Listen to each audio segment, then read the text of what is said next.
오늘부터 이제 4주 동안 우리가 부부 관계에 대해서 이제 이야기를 할 텐데, 그래서 여기 좀 맞다고 생각해갖고 제가 넣어봤는데 별로 모르시는 곡인 것 같아요. 예, 다들. 정말 내가 사랑에 빠질 때 그 사랑이 영원할 것인가? 이 질문에 답을 우리는 어떻게 할까요? 이게 현실 속에서 정말 가능할까? 어릴 때 우리는 어떤 그 이야기를 듣고 자라냐면, 동화책에 보면 이런 말이 나오죠. 영어로는 lived happily ever after. 그 다음부터 뭐 행복하게 오랫동안 살았다. 동화책의 이제 엔딩이 항상 이렇게 되는 거죠. 그런데 이제 어른이 되고 현실 속으로 들어가 보면서 우리가 자라면서 의심이 드는 거죠. 이게 진짜인가? 과연 내가 사랑에 빠질 때 그 사랑이 영원할 것인가? 부모님들 결혼 생활하는 모습을 보니까 별로 행복해 보이지가 않는 거예요. 또 내 주위 사람들을 이렇게 살펴보니까, 아니, 결혼해서 행복해야 되는 이 부부가 서로 갈등이 많고 싸움도 하고 막 애태우는 이런 것들을 보게 됩니다. 또 내가 진짜로 직접 결혼을 해 보니까 그 사랑하는 사람과 사는 것이 그리 쉽지가 않은 것을 우리가 경험하게 됩니다. 그래도 이제 우리 마음 한 구석에는 이제 여전히 이런 마음이 있는 거죠. 이게 아마 가능할 것이다. 그런 막 소망이 있는 것 같아요. 특별히 나의 경우에는 좀 그렇게 돼야 되지 않나. 내가 사랑했던 그 사람과 한평생 영원히 살아가는, 아름답게 살아가는 그런 꿈을 꿉니다. 또 우리 자녀들이 자라나서, 저희도 이제 애들이 다 자라나갖고 결혼을 누구와 할 것인가 이제 관심이 가게 되고 기도하게 되는데, 얘네들도 결혼하면 행복할 것이다 라는 근거 없는 어떤 믿음을 가지게 되는 거죠. 그 이유가 뭐냐면 우리 안에 하나님의 형상이 있어서 그렇다고 저는 생각합니다.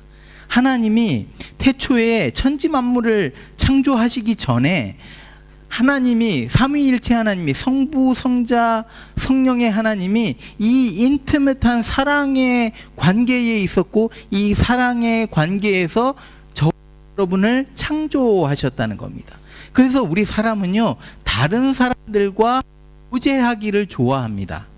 다른 사람을 알기 원하고 밥도 같이 먹고 교제하기를 원하는 거예요. 또 우리 안에는 다른 나의 배우자, 그 한 사람, 좀 깊이 사랑하고 서로 의지할 수 있는 그 사람을 갈망하죠. 그런 성향들이 우리 인간에게는 다 있다는 것입니다. 그러면 왜 우리가 사랑하는 사람과 한평생 살아가는 것이 이렇게 어려울까, 힘들까? 자, 우리 사랑에 빠져보신 분들 여기 계시죠? 다 사랑에 한 번씩 빠져보셨죠? 우리가 사랑에 빠지기는 굉장히 쉽습니다. 가슴만 쿵쾅거리면 이제 사랑에 빠지는 거잖아요. 그러면서 요즘에는 되게 쉬운 게 뭐냐면 TV 드라마를 보면서도 알지 못하는 배우를 사랑합니다. 사랑 참 쉽습니다.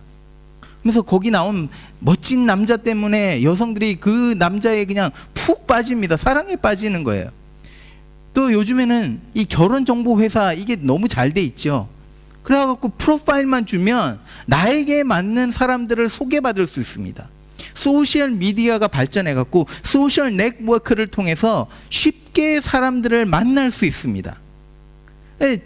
지금 우리는요, 조건적으로 보면 사랑에 빠지기에 너무도 쉬운 그런 시대에 살아가고 있는 거예요.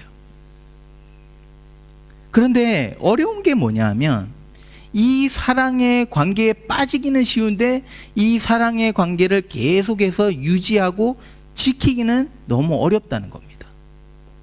그래서 그 이유가 무엇일까 조금 살펴보니까요, 첫 번째는 우리에게 좀 좋은 모델이 없어서 그렇다라는 생각이 좀 듭니다. 자녀들이 이제 자라면서 보는 게 굉장히 중요하대요. 그래서 자녀가 이제 자라나면서 가장 많이 배우는 것은, 학교에서 배우는 것보다 더 많이 배우는 것은 부모가 직접 살아가는 모습들을 자녀가 보고 배운다는 겁니다. 그래서 부모가 사랑하는 모습을 막 보고 자란 그런 자녀들은 성장해서 아주 건강한 관계를 맺는다는 거예요. 또 그렇지 못한 자녀들은 나중에 성장해서 건강한 관계를 이루지를 못한다는 거예요. 어렵다는 겁니다, 그게. 그래서 어떤 권위적인 아버지 밑에서, 그런 체제 안에서, 어머니는 막 아무 말도 못해요. 아버지가 그냥 권위적으로 이렇게 다스리는 그런 가정에서 자란 아들은요, 그 아버지를 미워합니다. 증오하면서도 나중에 자기도 똑같은 방법으로 가정 생활을 하고 그 가정을 다스리는 거예요. 그러니까 제대로 된 모델을 보지 못했기 때문에 성장해서도 다른 사람과의 관계, 특별히 배우자와의 관계를 가지면서 어려움을 느낀다는 겁니다. 이 가족 치료 전문가들이 있습니다, 여러분. 이분들이 이제 결론을 내린 게 뭐냐면, 한 사람이 이제 잘 자라나서 사회 나가서 다른 사람과 좋은 관계를 맺고 또 배우자를 만나서 성공적인 결혼 생활을 하기 위해서 되게 중요한 게 있는데, 그 중요한 게 뭐냐면, 어렸을 때부터, 그러니까 영유아로부터 유초등부를 거쳐서 청소기 연도를 거쳐서 어른으로 성장하기까지 이 아이들이 자라면서 필요한 것들이 너무 많다는 겁니다. 특별히 부모로부터 받아야 되는 것들이 너무 많다고 말합니다. 그러면서 이런 것들을 말합니다. Respect, encouragement, comfort, security, support, acceptance, approval, appreciation, attention, affection. 한국말로 존중, 격려, 위로, 보호, 후원, 인정, 감사, 관심, 사랑, 애정. 그래서 성인이 되어서 다른 사람들과 건강한 관계를 갖고, 특별히 배우자와 건강한 관계를 가지기 위해서는 이 성장기에 이런 모든 것들이 필요하다는 겁니다. 근데 솔직히 여러분, 우리 중에 이 많은 것들을 다 받고 자란 사람은 없지요. 그럼 우리 부모님 인생이 있는 건데, 우리 부모님이 완벽한 것도 아닌데 뭐 자녀에게 다 쏟아붓겠습니까? 다 줄 수 없는 거죠, 자녀에게. 또 더 큰 문제는 뭐냐면, 나만 이런 부족함 속에서 자라는 것이 아니라 상대방도, 내가 만나는 그 사람도 부족함 속에서 이렇게 자랐다는 거예요. 그러니까 불완전한 두 사람이 만나서 이렇게 불완전하게 자라는 사람이 만나서 서로 생활을 하니까 여기에 콘플릭트가 일어납니다. 특별히 어떤 콘플릭트가 일어나면, 상대방에게서 내가 지금 자라면서 받지 못한 것들을 받으려고 한다는 거예요. 내가 이런 거 못 받았기 때문에, 자라면서 내가 사랑을 못 받았기 때문에 배우자로부터 그 사랑을 받기를 원합니다. 내가 관심을 못 받고 인정을 못 받았기 때문에 서로가 이렇게 자꾸 되는 거예요. 이렇게 되면 건강한 관계를 유지할 수가 없다는 겁니다. 두 번째는, 우리가 사랑을 지키기 어려운 이유가 뭐냐면, 두 번째 이유는 요즘 현대 사람들이 인내하지 못한다는 겁니다. 우리 부모님 세대만 하더라도 서로 많이 참았습니다. 그래서 결혼을 유지하기 위해서 서로 참아주고 좀 이해해주고 그런 것들이 많았다는 거죠. 왜냐하면 결혼을 중요하게 생각했기 때문에, 이것을 지켜야 되는 것이 중요하다고 생각했기 때문에 그렇게 했다는 겁니다. 그런데 요즘은요, 요즘 세상 현대는 뭐라고 말을 하냐면, 내가 지금 행복하지 않으면 그 자리에서 떠나라고 말을 합니다. 이게 요즘 세상이 말하는 거예요. 내가 어떤 사람과 있는데 행복하지 않으면 그 이유는 그 사람이 잘못된 사람이기, I'm with the wrong person. 내가 잘못된 사람하고 있기 때문에 다른 사람에게로 가야지 그 행복을 찾을 수 있다는 겁니다. 그래서 이런 교육 속에서 자라난 요즘 젊은이들이 그래서 사랑해서 결혼을 했는데 이거를 지키지를 못하는 거예요. 인내하지를 못합니다. 여러분, 우리 부모님 세대에 이제 정말 결혼 생활을 잘 하시고 이 사랑을 정말 몇십 년, 저희 홍가변 목사님 같은 경우는 제가 지금 56년을 지금 같이 사랑하시면서 이렇게 이런 분들 이렇게 이제 여러분들 인터뷰를 만약에 해보면 이분들이 분명히 이렇게 말씀하실 겁니다. 뭐 저 남편이 퍼펙해서 내 아내가 퍼펙 이런 말 하는 게 아니라 한숨을 푹 쉬시면서 그렇게 말씀하실 거라는 거예요. 나도 결혼하고 나서 이 결혼을 계속해야 되는지 깨트려야 되는지 한두 번 고민한 적이 아니다라고 말씀하실 거라는 겁니다.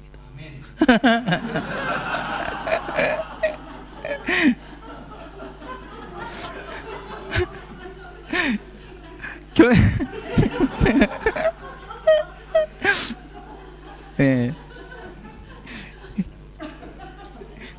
여러분, 결혼 생활을 하면서 아무리 이렇게 결혼 생활을 잘하신 분들도 결혼 생활에 어려움이 없었다면 그건 거짓말일 겁니다. 이분들에게는요, 어려움이 있을 때 사랑을 지키기 위해서 이 문제를 놓고 같이 씨름했고 고민했고 서로 참고 노력했다는 겁니다. 그런 것이 있었을 것이라는 거죠.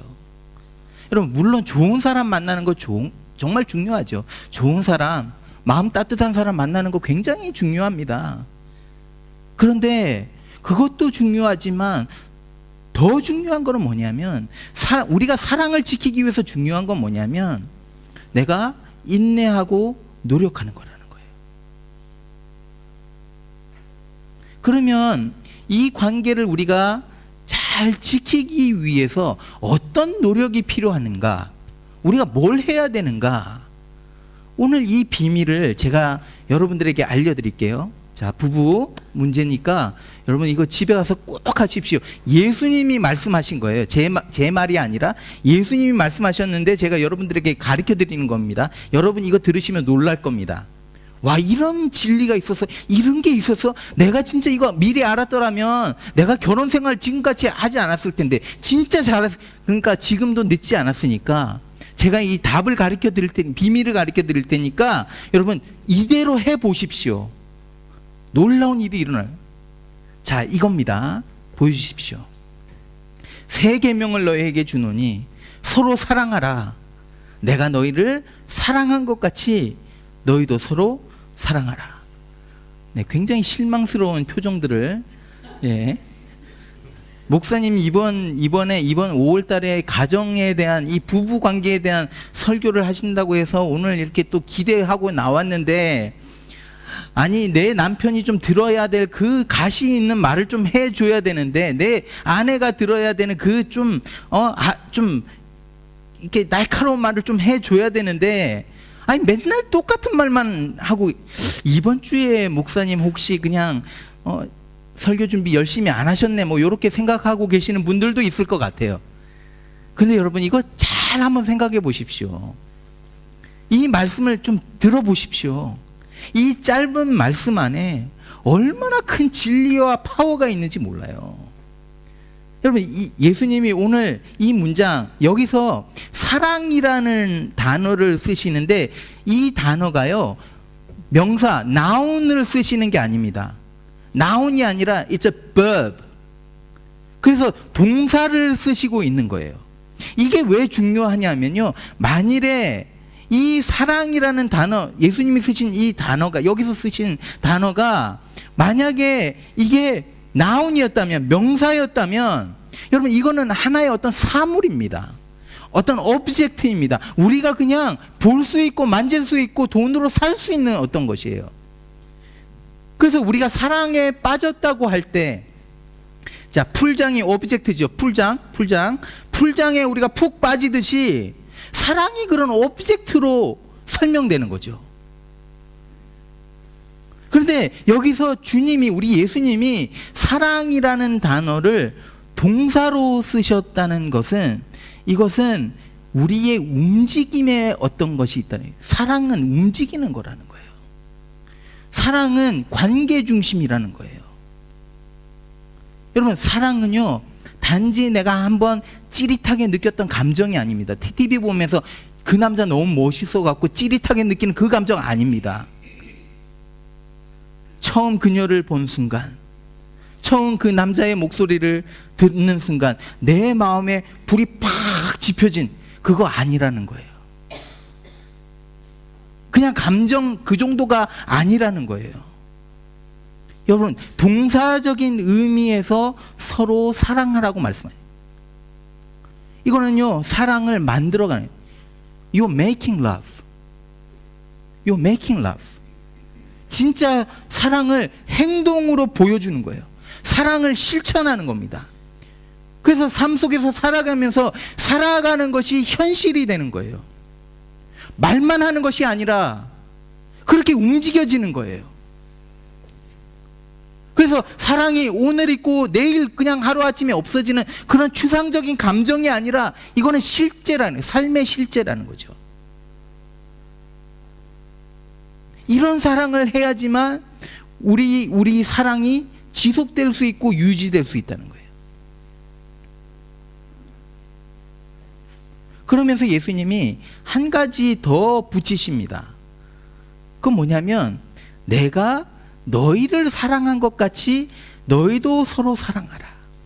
그러니까 남편과 아내가 사랑하는데요, 어떻게 사랑하느냐면 예수님이 우리를 사랑한 것 같이. 그럼 예수님이 우리를 어떻게 사랑했습니까?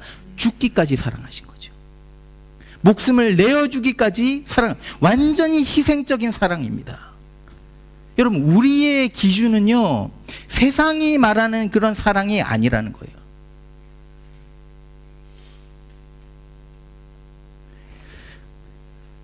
우리 부모님이 되게 행복하게 멋있게 결혼 생활을 해가고 잘 사셨어요. 그게 우리의 기준이 아니라는 거예요. 그 정도가 아니라는 거예요. 혹시 또 우리 부모님이 그런 좋은 관계가 아니었어요. 그래서 내가 그런 좋은 모델을 보진 못하고 자랐어요. 그래도 괜찮다는 겁니다. 왜냐하면 우리의 모델은 예수님이기 때문에, 예수님이 보여주신 그 사랑이 우리의 모델이기 때문에.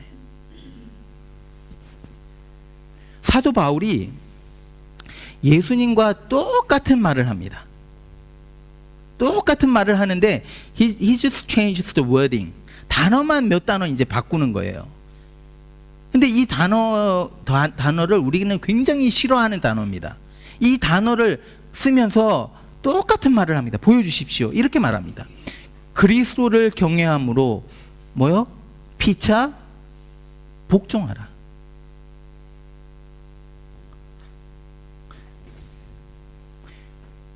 Submit to one another. Submit to one another. Submit to one another.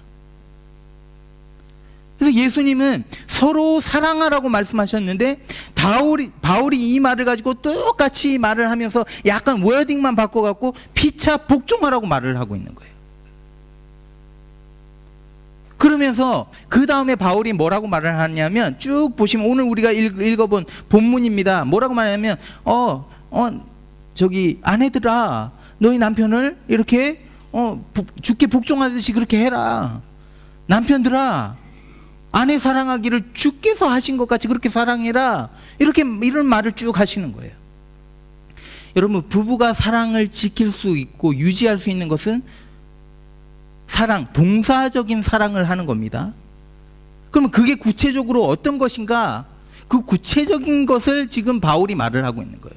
서로 mutually 복종하라는 거예요. 여러분, 복종한다는 의미는 뭐냐면, 우리가 이 단어를 진짜 싫어하잖아요. 복종한다는 게. 특별히 내 아내에게 복종해. 이 남편들에게서는 있을 수가 없는 일인 것 같아요. 어떻게 아내에게 복종을 할 수가 있어. 그런데 그렇게 하라는 거예요. 복종이 뭐냐면 다른 사람 밑으로 들어가는 겁니다. 다른 사람 밑으로 들어가는, 머리를 숙이는 겁니다. 항복한다는 의미가 있습니다. 남편들 아내들한테 항복하면 어떻다고요? 평생이 행복하다는 거죠. 항복하고 살면. 이게 뭐냐면 관계 속에서 우선권을 내어주는 거예요. 아내가 최고의 프라이어티가 되고 남편이 최고의 프라이어티가 되는 거예요. 그래서 you have the priority. No, no, no. You have the priority. 남편에게 최고는 아내고 아내에게 최고는 남편인 거예요. 아내가 남편을 프라이어티 넘버 1으로 막 여겨주는 거예요. 남편이 아내를 프라이어티 넘버 1으로 막 여기는 거예요. 당신 먼저. 아니 내가 왜 먼저. 당신 먼저지요. 당신 생각이 중요해. 아니 당신 생각이 더 중요하죠. 당신 부모님이 아니 당신 부모님이 더 중요하죠. 당신이 원하는 것 해. 아니 당신이 원하는 걸 해야지요. 내가 위에 있는 것이 아니라 내가 상대방 아래로 내려가는 겁니다. 이게 피차 복종하는 거예요. 여러분, 이렇게 사는 부부 보셨습니까? 이렇게 사는 부부가 별로 없어요. 왜냐하면 잘 없기 때문에. 왜냐하면 내 거 찾기 바빠요. 부부라도 되게 셀피시하잖아요. 그런데 이렇게 사는 부부를 보면요, 그 부부 생활이 파워풀한 거예요. 제 얘기를 좀 할까요? 제가 이런 얘기를 가끔 이제 다음에 태어나면 자기랑 이제 제 아내가 결혼할 거냐 그런 거 물어보잖아요. 그러면 제 속으로 뭐라고 생각하냐면, 당연하지. 나는 더 빨리 제가 31살에 결혼했거든요. 더 빨리 한 20대에 결혼할 거야. 그러고 나서 이제 생각을 해보니까 20대면 8살 차이니까 12살밖에 안 된 거죠. 그러면 좀 기다려야 되겠네, 이런 생각을 하게 됩니다. 그래, 저희가 18살 차이가 되는데도 저희는 처음부터요, 결혼 생활하면서 처음부터 존중해 줬습니다. 존댓말 지금 합니다, 집에서도.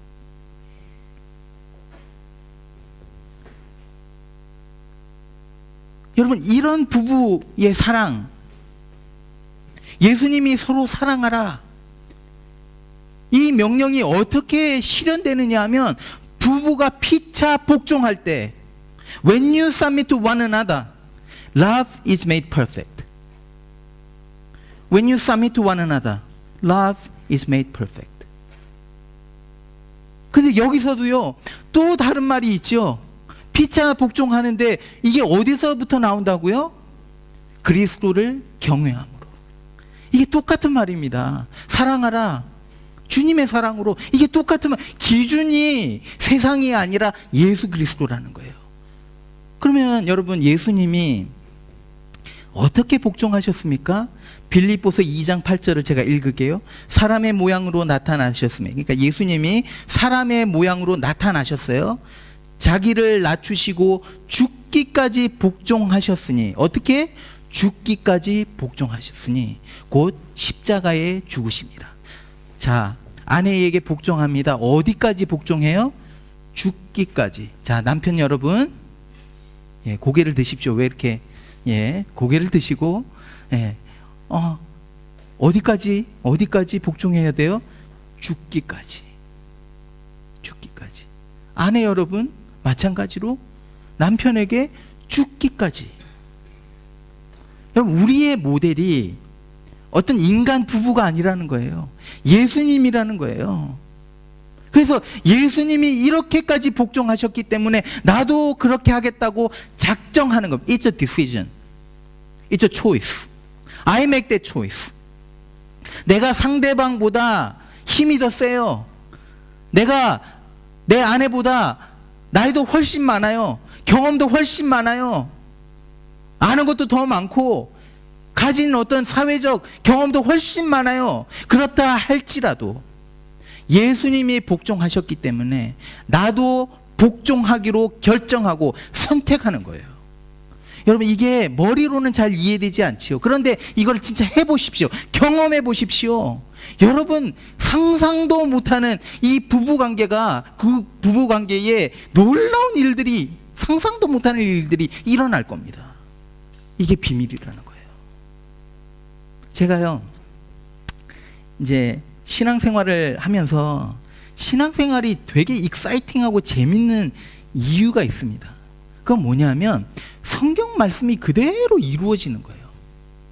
성경 말씀이 그래서 진리다라고 고백할 수밖에 없는 거예요. 제가 이제 싱가포르에서 신학을 제가 했지 않습니까? 싱가포르 바이블 컬리지에서. 네. 여기서 이제 신학을 이제 했을 때 저희 동기 중에 부부가 같이 신학을 하는 동기가 있었어요. 우리가 그때 한 10명 정도가 신학부 마스터 오브 디비니티 MDB를 같이 했습니다. 3년 동안 이제 같이 계속 지낸 거예요. 10명이. 근데 이 부부가 이제 신학교로 와갖고 이 부부가 이제 저는 그때 40대 이제 시작했고 이 부부 우리 신학했던 분들이 다 프로페셔널을 갖고 있다가 다른 직장 갖고 있다가 오신 분들이 저같이. 그래서 막 30대 중반, 40대, 어떤 분은 50대도 있었어요. 그래서 어떤 분들은 뭐 의사도 있었고 로야도 있었고 뭐 그런 사람, 저는 사업하다가 왔고 뭐 이런 분들이 이제 신학을 하는데, 이 부부는 남편은 이제 IT 회사에서 일을 했던 거예요. 아내는 뱅크에서 제일 큰 뱅크가 있습니다. DBS 뱅크라고 싱가포르에 그 뱅크에서 파이낸셜 매니저로 있었던 거예요. 그러니까 넉넉하게 잘 살았던 겁니다. 이 부부가 이제 신학을 저희랑 같이 하게 된 거죠. 처음에 만났는데 되게 좀 꼴불견이었어요. 솔직히 말해서. 제가 이제 한국 그 정서적인 것들이 많이 있어갖고 얘네들이 얘네들을 하니까 어쨌든 30대 중반 이분들이 계속 뭐 다니면서 손잡고 다니고 애정 표현을 그렇게 하는 거예요. 그러니까 여러분 우리 같은 어떻습니까? 이건 눈꼴 사납지 않습니까 좀? 그래갖고 제가 이 부부에 대해서 좀 안 좋은 마음을 가지고 있었어요. 계속해서. 근데 이제 계속 같이 이제 생활하다가 조금씩 알게 되는 거죠. 신학교로 이제 오게 된 이유가 뭐냐면 이 30대 부부가 이제 오랫동안 기도했는데 하나님이 자녀를 주시질 않은 거예요. 자녀가 없었어요. 여러분 자녀 주신 거 되게 귀한 자녀들입니다. 자녀를 가지지 못하는 사람들이 막 애태우는 거는 엄청나요. 그래서 이 이제 아내분이 자녀를 달라고 하나님 앞에 기도하다가 하나님이 이 그 자매에게 어떤 마음을 주셨냐면 육체적인 자녀는 허락하지 않겠다, 그런 음성을 들었대요. 이제 응답을 받은 거죠. 그래서 영적인 자녀들을 네가 키워라, 이런 이제 음성을 들은 거예요. 그래서 남편하고 얘기하고 이제 남편하고 기도하면서 우리가 신학을 해서 아프리카에 가서 고아원을 섬겨야 되겠다라는 마음을 가진 거예요. 지금 가 있습니다, 아프리카에. 그래서 거기서 같이 기도하면서 신학교로 이제 오게 된 거예요. 한 번은 이제 저희가 이제 10명이서 리트리트를 갑니다. 리트리트를 가게 되면 많이 먹어요. 말레이시아로, 싱가포르인데 말레이시아로 건너가서 많이 이제 맛있는 음식이 많거든요, 말레이시아에. 그래서 그 음식을 먹고 두리안을 엄청 사갖고 갔습니다. 두리안을 엄청 사갖고 가갖고 거기서 하도 두리안을 먹으니까 화장실이 좀 뿡 뚫려 있는 화장실이었는데 두리안 냄새가 거기서 막 향기가 풍기는 거죠. 너무 많이 두리안을. 이제 거기서 이제 기도하고 교제하면서 이제 좀 나누는데 이 부부의 이제 한 번도 들어보지 못한 이야기를 하는 거예요. 뭐라고 하냐면 남편은 이제 어렸을 때 한 5살쯤 6살쯤 이때 그 부모님을 다 잃었다는 거예요. 어떻게 이런지 뭐 자세한 얘기는 모르겠고, 그래서 부모를 잃고 삼촌집에서 자란 겁니다. 삼촌집에서 자랐으니까 부모의 사랑을 많이 못 느끼고, 부모의 사랑이 뭔지를 잘 못 느끼고 그렇게 자란 거예요. 또 아내는요, 불교의 가정에서 자란 거예요. 불교의 가정에서 자랐는데 아버지가 알코홀릭이었던 거예요. 그래서 어렸을 때 포스터 페런트 거기에 많이 갔다가 왔다 하고, 그러니까 행복한 가정에서 좋은 모델을 보고 자라는 사람들이 아닌 거예요. 근데 이 두 사람이 대학생 때 같은 교회에 어떻게 해서 나오게 되면서 예수를 만나게 된 거예요. 예수를 만나서 이제 제자 훈련을 그 교회에서 이제 시켜주는데, 제자 훈련하면 우리 양육반도 마찬가지지만 우리의 사랑이 하나님 앞에 가야 됩니다. 그렇죠? 근데 이 두 사람은 하나님 앞에도 갔겠지만 두 사람의 사랑이 막 그냥 들끓었던 거죠. 제자 훈련하면서. 그러면서 교제를 하고 결혼까지 골인을 한 거예요. 그런데 결혼을 해보니까 너무 서로가 맞지 않는 것을 그 다음에 발견합니다. 너무 다른 거예요. 그래서 결혼 생활하는 것이 너무 힘들었어요. 막 갈등이 일어나고 너무 심해갖고 남편은 며칠 동안 막 집에도 안 들어가고, 그러면서 이제 이혼까지 생각을 한 거예요. 그래서 리글 어드바이스를 다 받고 이혼 서류까지 다 이제 해놓고 이제 사인만 하면 끝나는 그 시점에서 하나님이 동시에 같은 말씀을 주시는 거예요. 그러니까 이분들이 참 안타까운 것이, 결혼 생활을 어떻게 해야 되는지 부모로 뭐 본 것도 없고 배운 것도 없고, 사랑을 어떻게 해야 되는지 아무도 가르쳐 주지도 않고, 또 자라날 때 아까 제가 말씀드린 것 같이 뭐 여러 가지가 필요하잖아요. 부모로부터 받는 것들이. 근데 그런 거 하나도 못 받고 자라고 정말 안 됐지요. 그런 상황에서 이제 이혼을 하려고 하는데 하나님이 참 희한하게 일하십니다. 하나님 같은 말씀을 이제 각자 남편과 아내에게 주신 거예요. 그게 바로 오늘 본문의 말씀입니다. 피차 복종하라고. 그래서 이 말씀을 받고 이제 서로 놀라운 거죠. 서로 갖고 그 다음에 의논을 합니다. 의논을 하면서 결정을 어떻게 해? 자, 우리가 사랑하는 방법도 잘 모르고 내가 당신을 위해서 어떻게 해야 될지도 잘 모르겠는데 하나님 말씀대로 한번 해보자. 바울이 하라는 대로 피차 복종해보자. 그렇게 결정을 내립니다. 그래서 그 다음부터 뭐 완벽하지는 않지만 노력을 하는 거예요. 주님이 시킨 대로 복종해 보려고, 그 사람 입장에서 한 번 더 생각해 보려고 하고, 그 사람을 좀 이해하려고 하고, 서로를 위해주고 조금 인정해주고 이렇게 하기 시작해요. 그렇게 하니까 이분들이 말하는 게 그거예요. 이렇게 해보니까 사랑을 점점 배워가더라. 사랑을 어떻게 해야 되는지를 몰랐는데 배워지더라는 거예요. 더욱이 더 나아가갖고 이렇게 서로 사랑을 해보니까 주님의 사랑이 얼마나 깊고 큰지를 더 깊이 깨닫게 되더라는 거예요. 그러면서 이 두 사람 안에 치유가 일어났대요. 상처투성이었는데 마음에 쓴뿌리만 가득했었는데 이 두 사람의 마음에 사람이 만지는 것이 아니라 이제 주님이 그 마음을 막 만지기 시작하는 거예요. 그러면서 막 치유가 일어나기 시작합니다. 그러면서 이 두 사람이 깨닫게 된 게 뭐냐 하면, 나는 부모로부터 사랑을 못 받았어도 하나님이 나를 사랑하시는구나. 나는 부모가 나를 아껴준 적이 별로 없는데 하나님이 나를 아껴주시는구나. 하나님이 나를 격려해 주시는구나.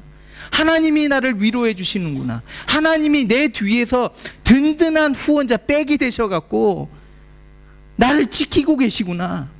하나님이 나에게 관심이 있구나. 하나님이 나를 향한 사랑과 애정이 있구나. 그러면서 그 안에서 치유가 일어나는 거예요. 이렇게 치유된 두 사람이 예수님의 깊은 사랑 안에서 다시 만나게 됩니다. 사랑이 다시 회복된 거예요. 두 사람이 만나면서 두 사람이 각자 가지고 온 그 배기지가 있었는데 it was a trash. 그런 것과 상관없이, 그 자라난 배경이 어떤 것과 상관없이, 그 자라난 환경이 무엇이든 상관없이 그리스도 안에서 서로 사랑을 동사적으로 실천하다 보니까, 피차 남편에게 아내에게 복종하다 보니까 서로의 가치를 인정해주고 올려주고 당신 먼저 해주니까 그 사랑은 그저 지켜지는 정도가 아니라 그 사랑의 깊이와 그 사랑의 아름다움이 세상 말로 표현할 수 없는 지경까지 가더라는 겁니다. 그리스도의 풍성한 사랑 안에서 이 두 사람, 깨어져 있던 이 두 사람의 사랑이 완성이 된 거예요. 내가 사랑에 빠져서 결혼한 내 배우자 끝까지 사랑하고 이 결혼 유지할 수 있을까? 물론입니다. 할 수 있습니다. 방법이 있잖아요. 주님이 사랑하신 것 같이 내 아내를, 내 남편을 사랑하는 겁니다. 구체적으로 아내에게 복종합니다. 남편에게 복종하는 겁니다. 피차 서로 복종하는 겁니다. 서로 대단하다고 인정해 주십시오. 여러분, 밖에서 칭찬받는 거 별거 아니거든요. 근데 아내가 남편에게 와, 당신 대단해 그러면 다 얻은 것 같은 거예요. 아내에게 제가 이걸 되게 못합니다. 아내가 머리를 했어도 뭐가 바뀌었는지 전혀 제가 둔해요 그렇게. 그런데 말 한마디 해주는 거야. 당신은 아름답다. 마음에 우러나와서 그렇게 하면 올려주는 것가 된다는 거예요. 서로 최고라고 막 우기십시오. 집에서 당신 최고야. 아니 당신 최고야. 이렇게 될 때 남편과 아내의 사랑은 그리스도의 사랑 안에서 완성이 되는 겁니다. 여러분, 오늘 수많은 가정들이 많이 어려움을 겪고 있죠. 부부 관계에서. 여러분, 이번 5월 한 달 동안 정말 우리 안에 이런 부부의 관계가 정말 회복되기를 원합니다. 주님이 사랑하신 것 같이 사랑하십시오.